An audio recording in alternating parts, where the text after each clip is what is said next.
3 booms. Boom, boom, boom. They love everything. They never give anything dooms. No, they give a couple things a doom.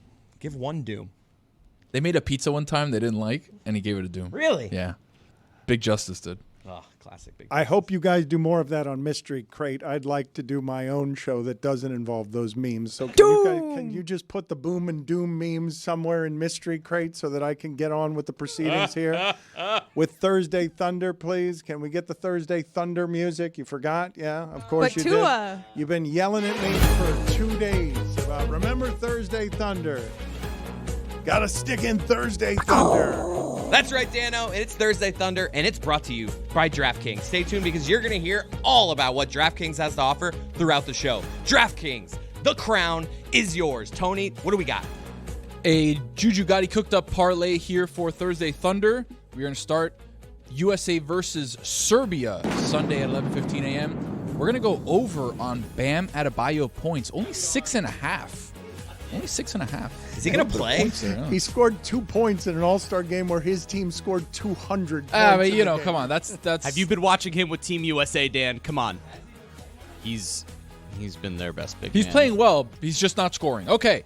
Second leg of the parlay, Tom Aspinall fighting for the interim heavyweight championship of the world in the UFC this Saturday, UFC 304. MMA Hangout via Kasatiki, by the way.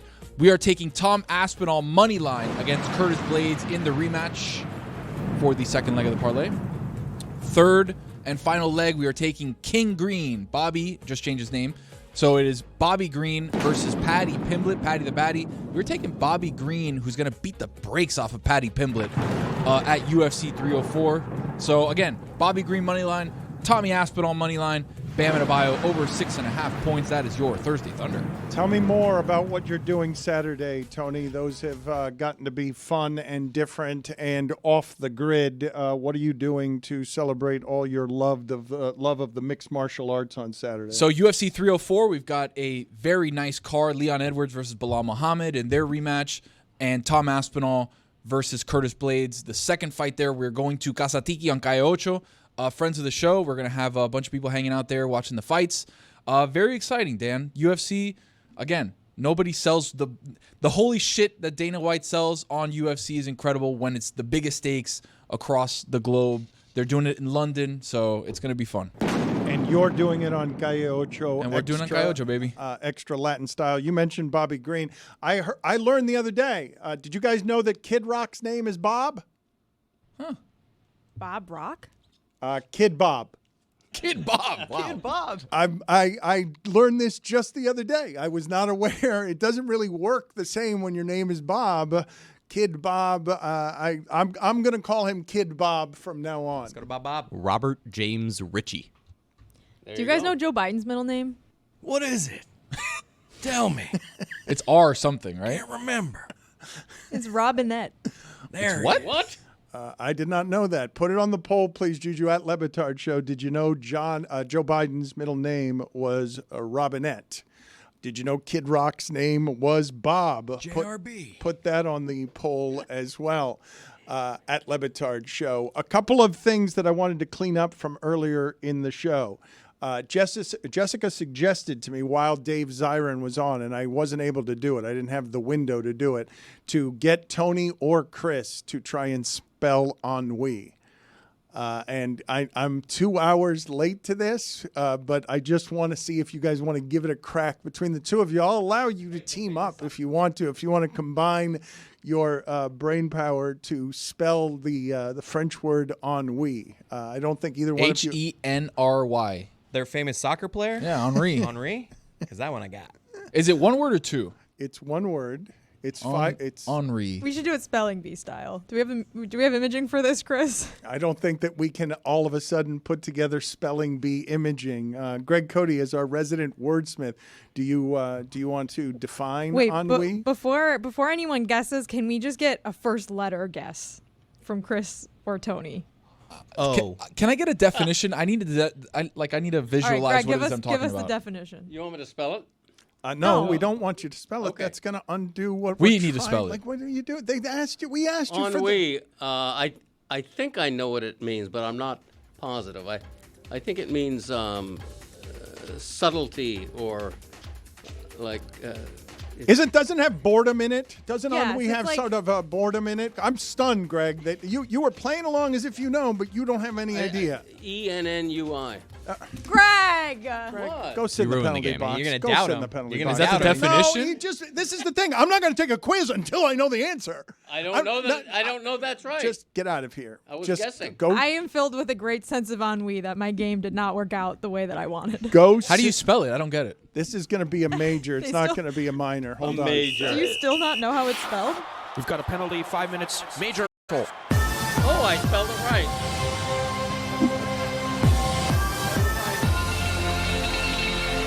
I still don't think Tony knows how to spell it. Did he give us a definition? He said things, but I didn't know what it was. I remember what it starts with. Oh my God. The first letter is important. I do think they'll both get it wrong anyway, even though Ennui? ennui. E-N. Jeremy, look at me. What do we got here? Mouth the words to me. I don't remember. Yes. O-N Yeah. on we W-E-I on we I used to play video games on Wii. We need to celebrate on we need to. the Paris games and the fact that Greg and Jessica and Jeremy still have not drafted. There are very few remaining Great angle sports. for my dad here. Yeah, not great I work. have some beef here because Same. This all happened while I was working from home yesterday, and Chris got to pick beach volleyball, which is I've declared on this show before is my favorite Olympic sport of like the non-sports, like outside of soccer, I'll make a basketball. deal. We can make a trade. Okay. Then never mind. Let's make a trade. This is Well, ridiculous. the beef, I need to explain to people first exactly what it is that I'm talking about in the event they were not listening to yesterday's show. Each of us was to take an Olympic sport or two Olympic sports. I took one, breakdancing, that we are going to do the equivalent of Jessica's F1 minute, which I missed this week. I would have liked, because the racing was pretty spectacular this weekend. I had a good one in the can, but we're holding it for next week. We'll be back with a sponsor. I won't say who it is, but pretty big deal. Okay, so we've got a sponsor, but I'd like to basically inform the audience. A lot of times what happens around here, it's one of the cooler things that happens with weird sports allegiances here, is all of a sudden the Panthers are making a championship run, and all over America, people are interested in the Panthers because our stupid show is showing some fandom.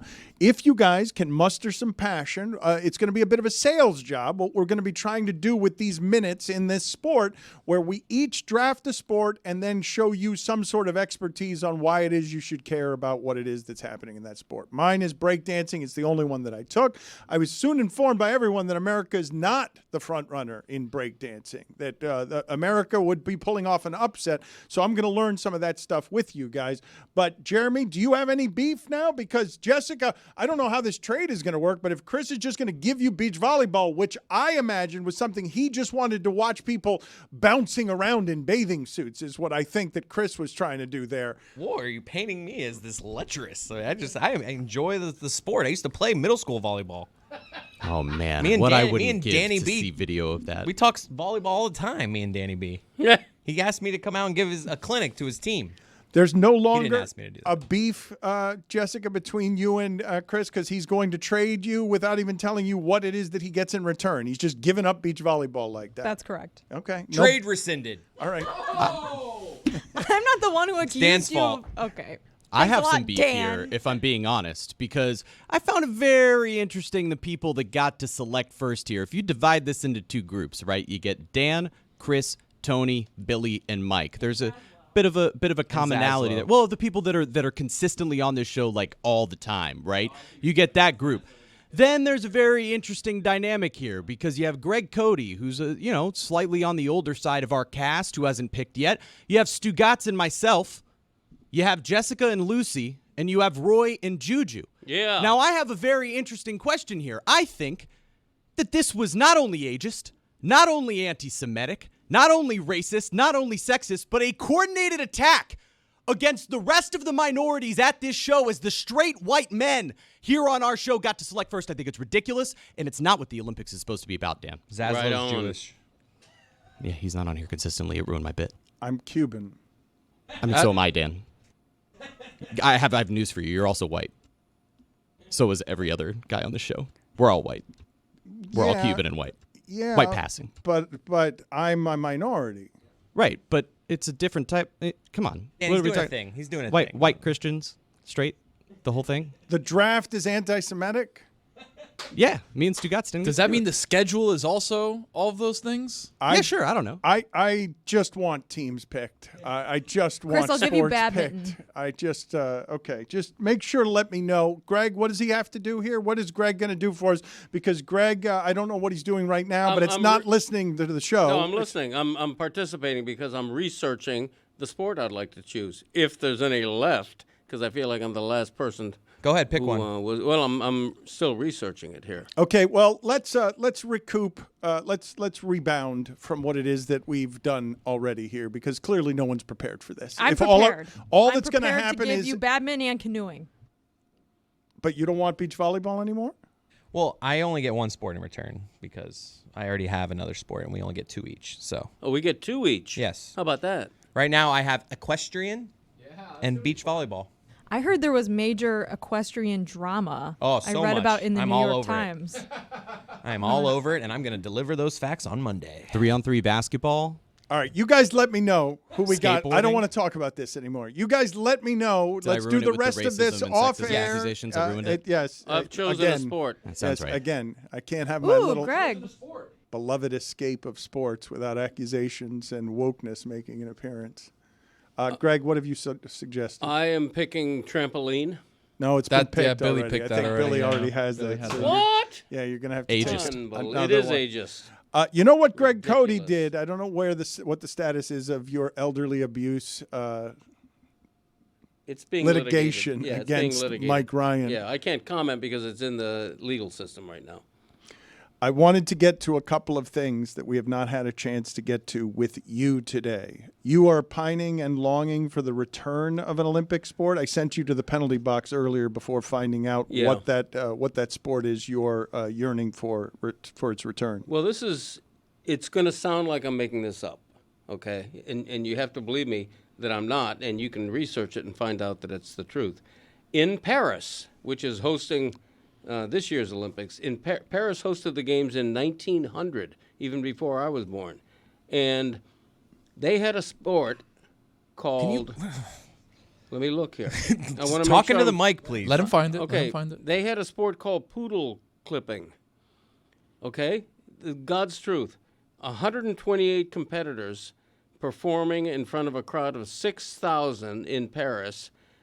And the competition was to clip the fur off as many poodles as you could in 2 hours.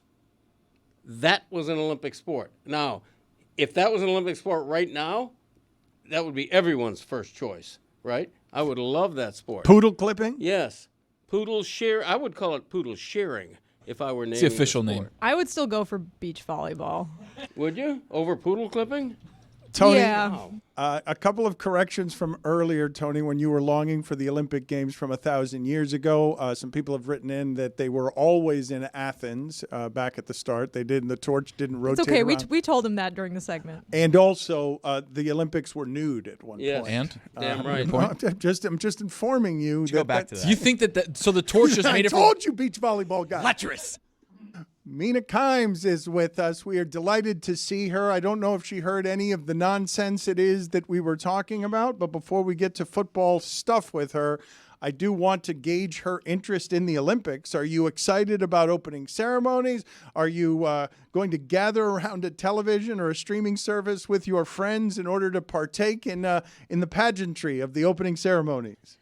I love the Olympics. I don't know if I'll catch the opening ceremonies, but I love that universal, like, collective thing where we all instantly become experts in sports we know nothing about and have like incredibly strong opinions, and takes that develop like in the span of a single day. You don't know anything about, I don't know, I would say the luge, but that's a winter sport. I'll have to go with the summer thing, like the 400-meter fly. And then suddenly you're watching and you're like, this is an outrage. How did this happen? I love that feeling so much. It's just sports in cubes, right? It's just the stuff that you love, just stuffed all together as fast and as quick as you can so that you can enjoy the things you enjoy about sports and sprinkle some patriotism on top. I think, yeah, it's that, but it's like, I think with a lot of sports debates on the internet and beyond, it can get toxic because people bring such different levels of investment and expertise. Whereas with the Olympics, I mean, I would say 99% of the people who watch it are new to whatever sport we're talking about. And I weirdly think that sort of democratization of knowledge makes it less toxic.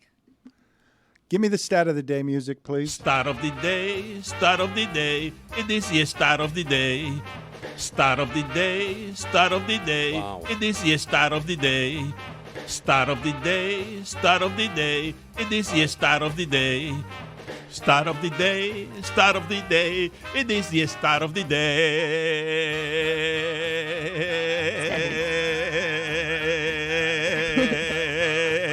I need to explain to the shipping container that once we get to the third hour of Greg Cody, he doesn't know he's on the air anymore. Like, we are just badgering an old man. Be careful, please, because he doesn't know when we're on the air and when we're not. No, as soon as I said wow, I instantly realized that I should not have said that aloud. That's self-awareness. That's yes, self-awareness. yes. Right No, there. it's my fault. I told him in his ear that flag football would be in the 2028 Olympics, and he said, wow. Hey, it was worthy of a wow. I mean, they're letting anything in. Breakdancing. Come on. Surfing. Their surfing competition is in Tahiti, which is how many thousands of miles Ooh, from wait Paris? a second. Can I trade one of my things to get surfing in Tahiti? Mark Sanchez has more playoff wins than the combination of Lamar Jackson, Dak Prescott, Kirk Cousins, Kyler Murray, and Derek Carr. That is a great stat that I want to save the next time. I'm literally just coming off First Take where we had this argument. The next time people use playoff wins as a metric for why one quarterback is better than another. Thank you for that stat. Can somebody email it to me, please? Because I want to have that on hand, just like a weapon in my back pocket. All right. Mark Sanchez has more playoff wins than the combination of Lamar Jackson, Dak Prescott, Kyler Murray, Derek Carr. He must be better. And that's how this works, right? Kirk Cousins. It must be a perpetual frustration to you, or are you just perpetually amused by it? I know that quarterbacks, wins are not a quarterback stat, or used to be part of your Twitter bio, but Still is. you do find maddening, do you not? The general silliness that surrounds you as you're breaking down tape and studying advanced analytics? It only bothers me because there's different layers to when it's deployed in debate. Like, some people bring it up if we're talking about, I don't know, Joe Burrow versus Josh Allen, Justin Herbert versus whoever, Lamar Jackson.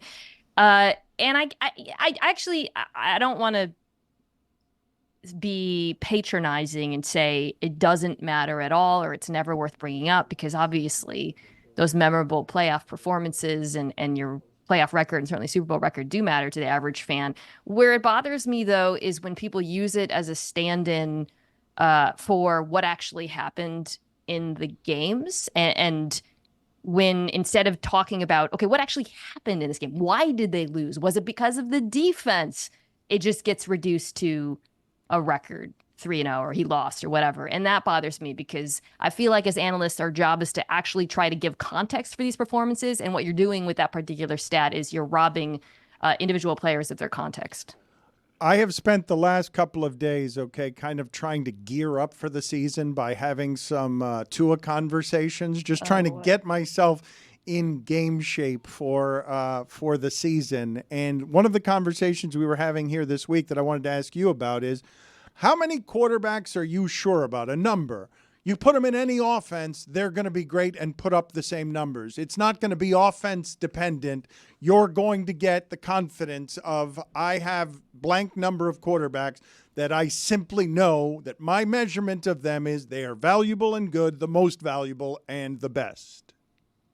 How many what you're asking is, sorry, I was so derailed because for some reason I thought when you were saying you were gearing up in Tua, you were going to finish that with talking about his brain. And then when you pivoted to actually just talking about football, it kind of threw me. So how many quarterbacks, you're asking, do I feel confident in Like their ability to elevate? What are we talking about here? What I guess, forgive me for the way that I introduced that, but I'm laughing at, bemused, and marveling at our inability to accurately measure the value of the best quarterbacks, separating them from their wide receivers, their offensive lines, their systems, and everything. Yeah. Just asking, who's great? Who do you pay? No questions asked.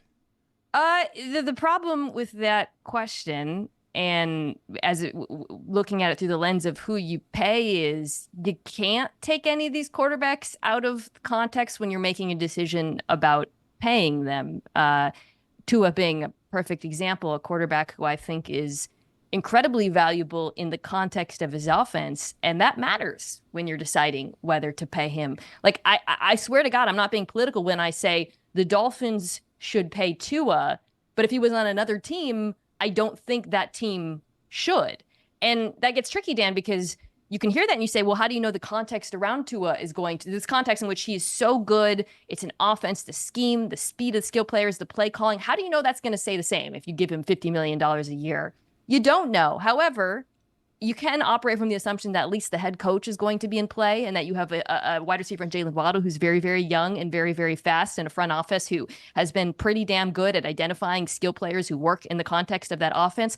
So if all of those things are in place, I feel better about paying him because I feel like I have a pretty clear vision of what this offense with him is going to look like for the next 3, 4, 5 years. Even if you took him out of that context, I don't think he would be as valuable. Does that make sense? It does, but why haven't they paid him? Because the reason that we started the conversation is me saying I don't blame the Dolphins for thinking that if he went to another offense, any other offense, maybe San Francisco, Mina, but any other offense outside of San Francisco, that he wouldn't be statistically the player that he's been. And I think that would be fair, but the thing is, you're not paying these quarterbacks based on who they are in a vacuum. I think Tua is not as good as, your Josh Allens, your Joe Burrows, your Lamar Jacksons, whatever. He is not in that tier. I look at those quarterbacks and I think, okay, you could put them in any offense in the league, and they are elevators of talent, and they are uniquely able of creating offense on their own in a way that I don't feel about Tua. However, the decision to pay him is not putting together a team from scratch, or it's not like, building a Madden dynasty or whatever. You are paying him based on the quarterback you want him to be in this offense, the quarterback he has been. Where I would get a little bit hesitant is, okay, I've been saying he's so great in this offense. His offense is a buzzsaw. But of course, we have seen this offense run into some grit against difficult defenses, obviously in cold weather. And the question I think the front office has to ask is, are the struggles of this football team, this offense, in those situations something that can be pinned on the quarterback? And are there ways in which the quarterback can continue to get better that perhaps might enable them to get over the hump? He's lost some weight. Does that mean he might be more mobile and able to create on his own, which he hasn't been very good at? Is he going to be better under pressure? I think the offensive line and the front office have done him no favors there. But the thing about Tua, you also have to remember, is he's still a young quarterback. He could get better at those things. And that, to me, is the decision that the front office has to make. Mina, stay right there, okay? Because Greg Cody was riveted by your every word. I've never seen him. What happened? No, I'm nodding in agreement with almost everything Mina said. I am a pro Tua guy. I've written like 3 columns, which is probably too many, that they should pay him. And I think they're nickel and diming him. He's, no matter where Tua goes, he's going to bring his accuracy with him. You had his undivided attention is my point. Yeah. I have not seen that look from Greg Cody in several years working with him. He's distracted, he's swigging, but you were talking his language there, and so I'm going to put a pause on this for a second, and we're going to finish the show strong. A very strong Greg Cody week. You have been disoriented, you've been distracted, you have been wonderful. Are you ready? Are you ready for this postgame? Okay. Are you ready to finish this the right way? Normally when... This is a new and unimproved Dan Le Batard Show with the Stugotz. Gamble on by DraftKings. I can't hear Greg. Is that on purpose? Turn off my mic. They sabotage me at every turn, Mina. Greg, I they sabotaged me too. I don't know. We should unionize against me. them. 'Cause I feel like It couldn't have been what are more we, obvious. punchlines. It could have been. How could it have been any more obvious what I was doing to Greg Cody? I'm pointing at the clock. I'm theatrically. Let's end the show. You're saying. Sabotage. Okay. I mean, how do I argue with that? Sorry for me thinking old people should be treated with a little more respect around Thank here. you, Dan, Mina. Dan Thank Pelosi you. over here. Thank you, Mina. Seriously, it's ridiculous. Ageism running rampant throughout the studio. Ridiculous. Come on. You were so interested in every word that I was Look, jealous. I'm looking Locked at you. in. First of all, Get into it. Dolphins talk. Dolphins talk. I respect Mina's opinion on all matters NFL. She's better than anybody else in NFL analysis, in my opinion. And she's talking about a subject that's very interesting to me because obviously Tua's contract mess down here is the biggest story in town. And so, I was very interested in her take. Mina, what are you looking forward to here over the next month of us now galloping toward the NFL football season? Like, what are the storylines that are most interesting to you? Other than the continued procrastination of the Dallas Cowboys when it comes to signing any of their star players, which I do find interesting. I know people get a little bit tired of Cowboys talk, but that I find inexplicable and fascinating. And that's very odd. There's a couple of legitimate quarterback competitions, notably Jess's Steelers. That's let's one talk that about it. I think that has some juice. I know Fields versus Wilson might not be the sexiest of sentences in some people's eyes, but I'm really interested in seeing what happens because you have a quarterback who, is coming off of an improved performance in Denver, but I think we all agree has a lower ceiling than Fields, but a higher floor perhaps than Fields. And I'm interested in seeing how that plays out. I am too. And Mina, just to change the subject slightly, are you as surprised as me that the Giants' offseason Hard Knocks is like actually pretty good? Yes, completely. The first few, I was like, well, first of all, Hard Knocks, now that the teams have oversight over it, I've gotten kind of conditioned to not expecting anything particularly juicy. And the fact that so much juicy content has come out of this one, I think I've learned more about how front offices operate from this series, of Hard Knocks than anything I've ever seen in NFL media. I find it fascinating. Why would the Giants sign off on some of those things that make them look like that when they're negotiating with Saquon Barkley? Well, do you think they came across poorly? I thought they came Negotiating with Saquon? across actually like really well, and Same. I thought Saquon also said like, yeah, that's pretty much how it went down, right? He came across well too. I saw that he didn't know he was being recorded. He said somewhere, which that's New a York little weird. One party state though, I think. I'll double check that. Well, he came off well, so maybe he's upset about it. I can see why, but he came off, I thought, incredibly well. The phone call between Joe Shane and him where he says, circle back to us.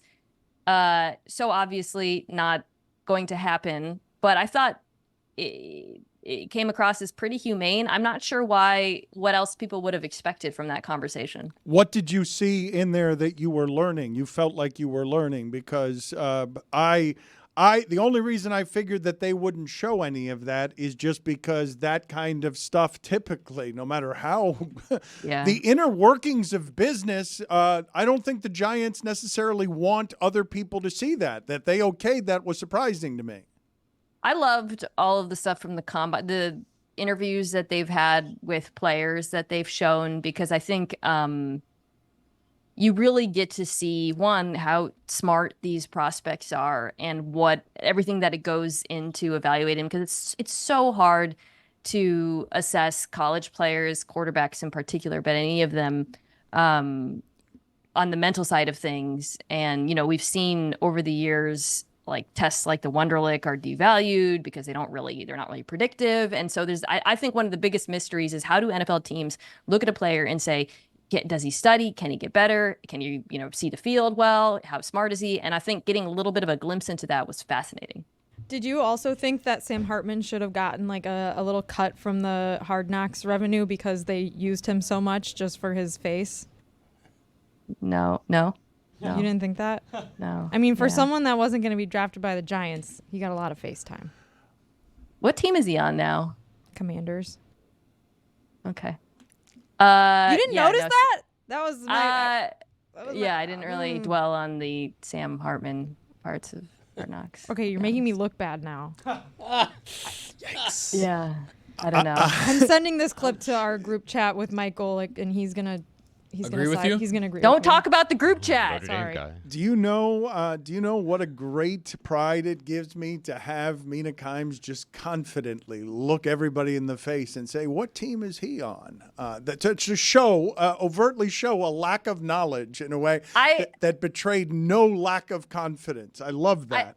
I have gotten much more careful about being negative about players since the early days on this show, because clips from my early appearances haunted me, notably the Josh Allen, which I have, worn a hair shirt for, and I'm now like one of the preeminent ESPN Josh Allen defenders, but that's neither here nor there.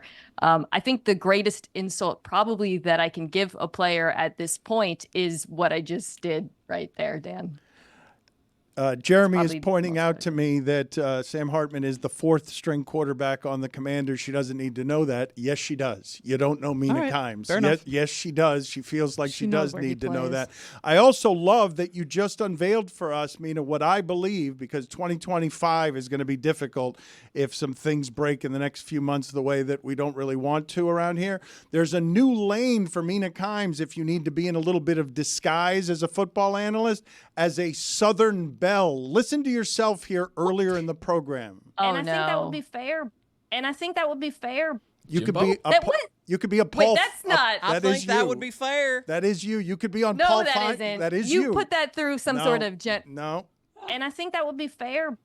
That is not me. That is you. 100% was literally you 7 minutes ago. No way. It is. And I think that would be fair. Yes. Did you speed that up or something? No, Not at all. No, that's just you on the Paul Feinbaum show. And I think that would be fair.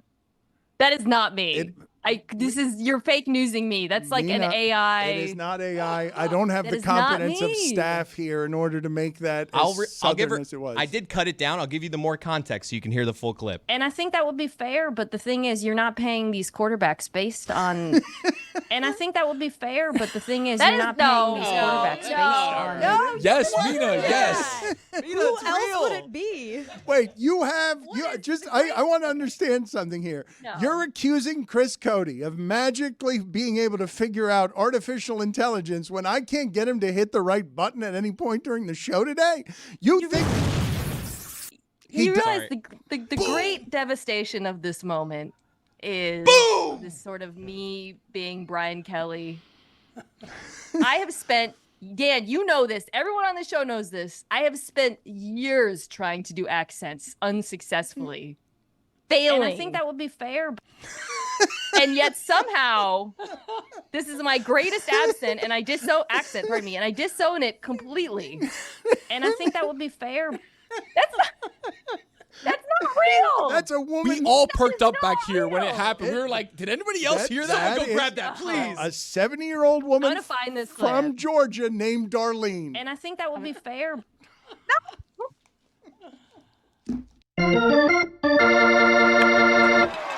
Welcome to the Pitch Clock. Here's the pitch. A 2-part baseball segment combining a nostalgic baseball trivia game and an interview with an expert. This is the Pitch Clock. Our esteemed producer, Taylor, can you explain to this group right here, me, David, and Billy, what the game is that we'll be playing today? I tailored the game towards David. So this list, you guys can flip it over now. All right. This is every blank. I have a $100 blank. million contract in baseball Ooh. pre-2010. So you guys have the number that they signed for, the team that they signed for, and then the year that they signed. Wow. So it's going to be 3 strikes, and you're out. We'll alternate Jeremy, David, Billy. Okay, so each of us has a sheet of paper sitting in front And of I have a us. 20-second shot clock. All right, 20, Jeremy's on the 20 Wait, seconds. can I ask It's a questions? 20-second pitch clock, Taylor. This is just the amount they signed for in the year, but we don't have a length of deal here. That's correct. It's just the total dollar. Okay. This is a nightmare for me. I'm going to go ahead and say I'm going to take the first guess. Number 2 on the board, Texas Rangers. yeah. In 2001, $252 million. That's Alex Rodriguez. That's correct. I'm going to go number 1 on the board, the same guy, Alex Rodriguez, Yankees, 275 and 08. That is also correct. All right. Is number 12 Vernon Wells, Blue Jays? Wow, great pull. Awesome. Vernon Wells. 126,200,000. All right, so 2008. through one round of I this should have held game- on to that one. That was That's a stupid. a great one. That's a really good one to so get that dumb. early. All right, so through one round of this game, me, David, and Billy all got ours right. A-Rod for both the Yankees and the Rangers, and Billy pulling Vernon Wells out of the I should have hat. held that one. That was dumb. I'm gonna go. Two. Man, this is tough. We have 20 seconds on the clock, 10 right? seconds left. 10 seconds left. I'm gonna go number 9. New York Mets, $137.5 million in 2008. Was that Johan Santana? It was Johan. Is there a chance that number 8, 141.5 in 03 was Todd Helton? Yep. Wow! Yeah. With the Colorado Rockies. That's a good one, David. That's very well done. Back to Billy. Man. Billy's It's on the getting clock. hard. Yeah, this is getting more and more difficult. Well, I'm going to get another one of these. And now to our guest portion here on The Pitch Clock, Adnan Virk of MLB Network. Joining us today to share his expertise. Adnan, thank you for joining us. I want to start with you with Yordan Alvarez because he has led the Astros back in their division. The poor Mariners. I mean, the poor Mariners just cannot catch a break as the Astros catch up to him. He hit for the cycle on Sunday. There's a couple interesting things here. He got the home run ball back in exchange for a signed baseball.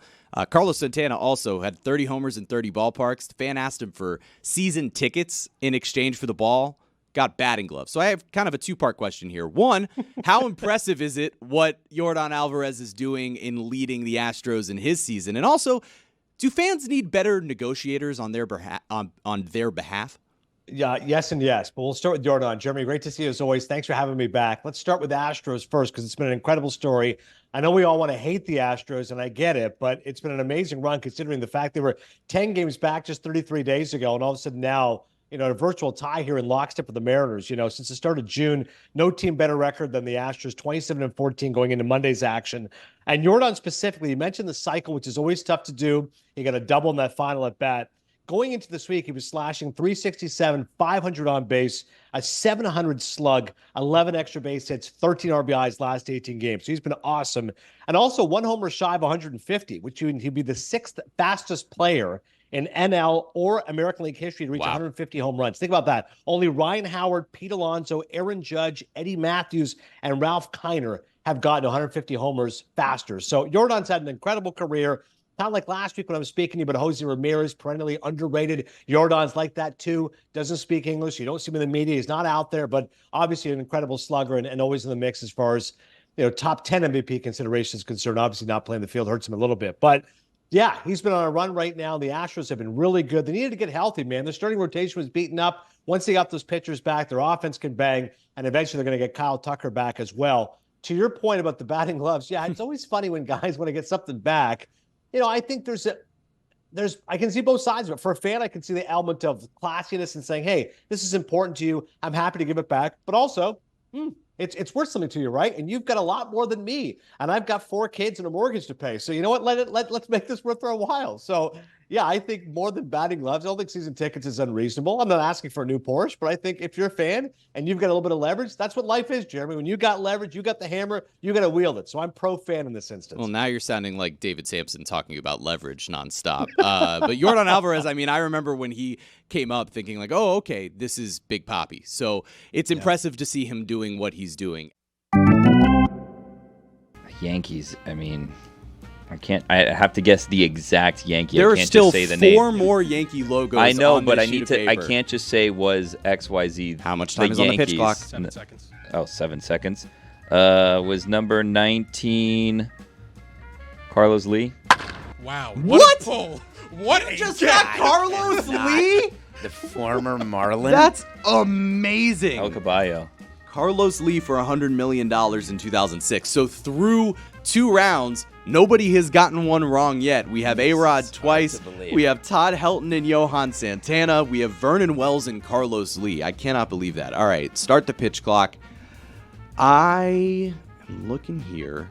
How about number 16, the Cincinnati Reds, $116.5 million in 2000. Is that Ken Griffey Jr.? It's Ken Griffey Jr. Was surprised nobody went to that earlier. All right. I'm going to help you guys out by getting one wrong. And I'm going to get the name right, but the amounts are a problem. 1 of 4 or 5, I know. I just can't remember, and I don't have my glasses. Is one 180 and one is 161? That's correct. So I am going to go with number 4, and I'm going to go with Mark Teixeira. It's Mark Teixeira. Wow! Mark Teixeira, $180 million with the New York Yankees. Smart move by David, too, not saying who the other name could possibly be. Yeah, very well played, David. That's very good. Oh, man, so Billy, you're up. Number 7. Is number 7 Miguel Cabrera? Wow, $152.3 million in 2008. Yeah. Wow, this is unbelievable. So through 3 rounds, nobody has gotten one wrong yet. We've got normal? 9 contracts. This is pretty impressive. This is I'm not gonna above lie. average? This is, I would think, above average. We haven't played this specific game yet, but this is every week. It's gonna be a slightly different game. This is pretty impressive to me. It's not above average. Okay, this one is eating at me. I see a couple of different contracts here that are potential. How about 5 seconds. 2004, number 18, $100 million. Is that Albert Pujols? It is Pujols. Yes. Good for you. That felt good. I'm very happy for you. Thank you. Number 13, Rockies, 121 and 01. Former Expo, Sir Larry Walker. First strike. I thought it was going to be him too. Now we got to figure out who that is. So that's a strike for David. The first strike of the game thus far. Billy, you're up. Is number 11 126 in 2007 Buster Posey? That's another Strike. Wow. But both of those, I don't know off the top of my head who those would be. Otherwise, I got to think with the Giants, it's likely a pitcher. That's why years is not. The years are difficult here. I knew 2002, 2001. We both have strikes. This is a big moment for you. Yeah, I can because- capitalize here, potentially. You 10 do have the seconds. lead, technically. Adnan, I want to talk to you about the Yankees because this is a sort of weird and unexplainable one to me. Garrett Cole makes his season debut on June 19th. The Yankees had the best ERA in baseball amongst starters. Since June 19th, they have the worst ERA amongst starters. It's over 6. What in the world happened to the New York Yankees rotation? Yeah, it's been crazy, Jeremy. It was such a good story prior to this run because he was in consideration to make the All-Star game until he stumbled towards the stretch. Cortez has been good. Stroman, excellent, great ground ball pitcher. And Rodon had a couple of shaky starts, and then he was fantastic. So, and then Clark Schmidt, who pitched the second most innings of any Yankee starter a year ago. You go, hey, who's going to go out of the rotation once Garrett Cole comes back? All these guys have been great. And then Schmidt got hurt, and you go, okay, easy decision now. He should be back end of August, early September. And Cole's first 2 starts, he was okay. Traditionally hasn't pitched great against the Red Sox. Devers always has his number, but they've just completely fallen apart. And it's shocking how bad it's been. Since June 15th, the Yankees have lost 20 of their last 29 games going into this week. Only the White Sox, a worst record in baseball over that span. And to your point with the pitching, 5.37 ERA, second highest in baseball in that span behind only the Rockies. And the starter ERA, 6.24. That's the worst after they had been among the best staffs in baseball. So it's incredibly frustrating for my buddy Aaron Boone. I hope they get it rectified sooner rather than later. I do think they need to make some moves, particularly their offense has stumbled because they're so reliant on Judge and Soto, who are out of this world. Ben Rice had a nice little stretch, but he's come back down to earth. LeMahieu's unplayable. Boone needs to have to bench him for a week. Torres has been bad. Volpe's been bad after a good start. Verdugo's got an 84 OPS plus. That's a huge drop-off from last year after playing some really good defense early in the year. So they need help on their offense, helping Judge and Soto, and they certainly need help with their pitching staff. But it's been surprising. The only good news is Cole was excellent in his last start, so hopefully he can carry them. I mentioned Schmidt will be back sooner rather than later, but it's just been surprising how they were kind of playing their heads above water and then came back down to earth. And Rodon, I think, is really important in this rotation because the fact, he's got big money in that contract. They expect so much of him, but they've got to keep the ball in the ballpark, Jeremy. More than anything, they've allowed 51 home runs since the start of June.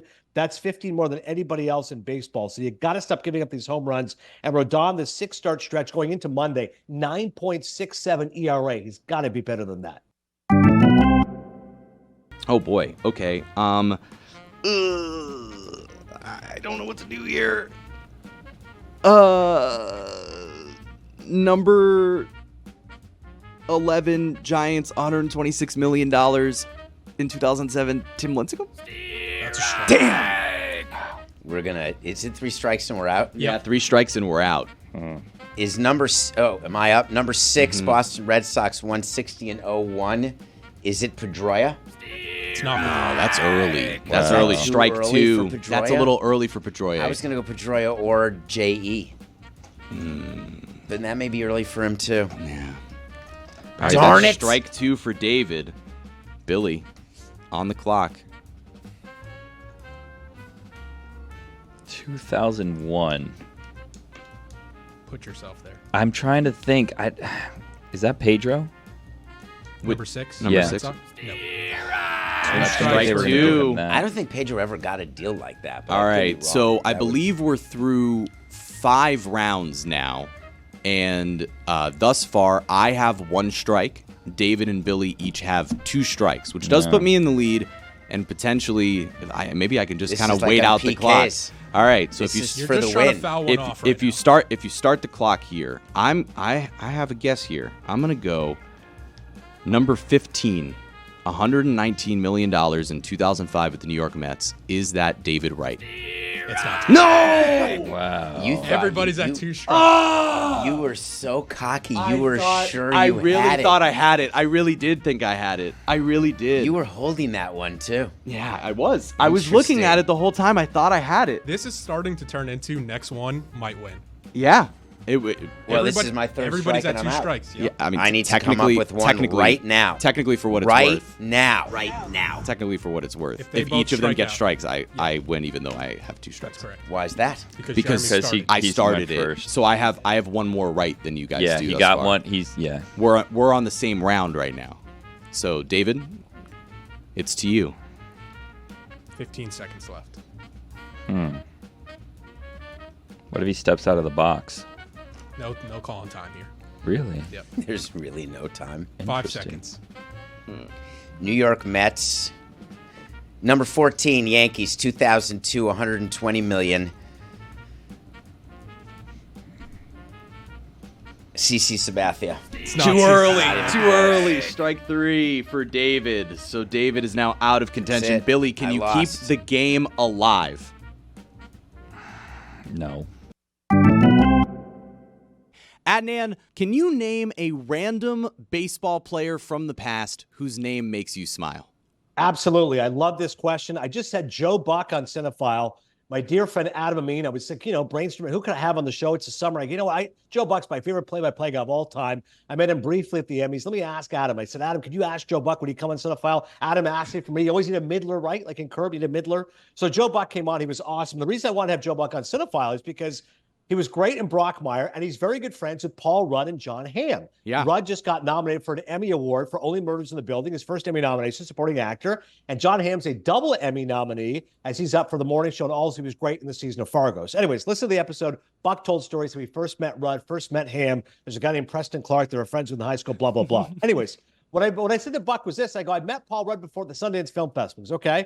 I said, he made a movie. Unfortunately, it wasn't great, but it's based on a classic book, The Catcher Who Was a Spy, true story of Mo Bird. Amazing story. Amazing story, right? And Rudd's a great guy. He was telling me he shot at Fenway, lifelong baseball fan. And I remember asking Paul, I said, what's your favorite team? He said, I'm a Royals fan. And I said, who's your favorite player? And this name always makes me smile. And when I said it to Buck, even he smiled, and it's going to make you smile. Willie Wilson. I don't know what it is about Willie Wilson. Maybe it's just the alliteration of 2 first names. It's Will two Will. W's. But It's Will. It's but- not just alliteration. It's Yeah. literally the same name. But Willie Wilson, I just picture a slender speedster, and it's 1985 again, and a guy whose slugging percentage, if we looked it up right now, is probably 330 is his slugging percentage. But he hits you 300, and he'll get you on base, and he'll steal bases. He's the guy that always makes me smile. Willie McGee's another one. Maybe I just like Willie's. Willie McGee of that era against speedster, kind of funny looking. Great years with the Cardinals. Vince Coleman. I love that era. Those guys definitely make me smile. You can say Willie McCovey as well.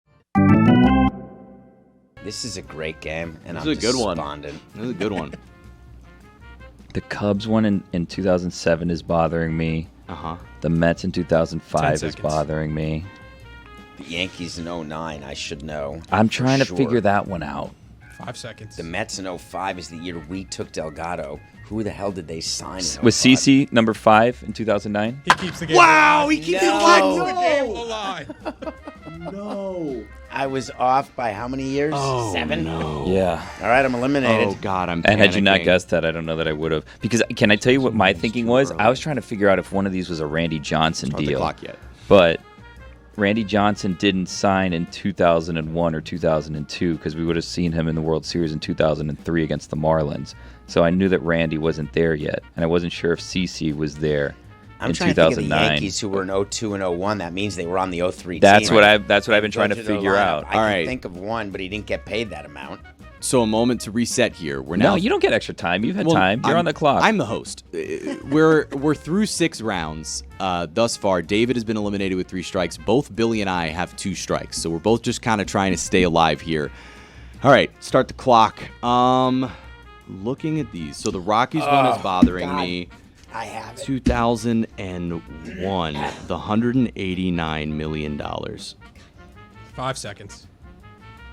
Is that? Can I get back in the game? Is that Derek Jeter? Derek Jeter is number 3. Yes! 189. Was number 6 Nomar Garciaparra? That's the game. That's the game. Ball game over. Is number 17 Kevin Brown? It was Kevin. God. Wow, Dang Kevin it. Brown, I'll go 99 with the through. Dodgers. Yeah, please let us know the rest of the answers here that we have not I'll go through the landed. full list for you guys. 160 from the Red Sox in 2001, Manny Ramirez. 136 in 2007 from the Cubs, Alfonso Soriano. Oh, I almost guessed Soriano. 126 in 2007 from the Giants, Barry Zito. 121 in 2001 from the Rockies, Mike Hampton. They immediately got out of it. my deal. Hampton. I didn't pay that deal. Mike Hampton. Wow. Laid that off on 3 teams. 120 from the Yankees in 2002, Jason Giambi coming off his MVP season. Wow. I wouldn't have got that. 119 in 2005 from the Mets, Carlos Beltran. Oh. And then, as David mentioned, the Dodgers gave Kevin Brown 105 in 19. Wow, that was amazing. That's spectacular. And the Griffey contract, which is pretty amazing, just ended. It just ended. Major Deferrals, League man. Baseball, baby. Happy Bobby Bonilla Day to those who celebrate. Already happened earlier in the God, do I hate losing. It ruins my week. This was fun.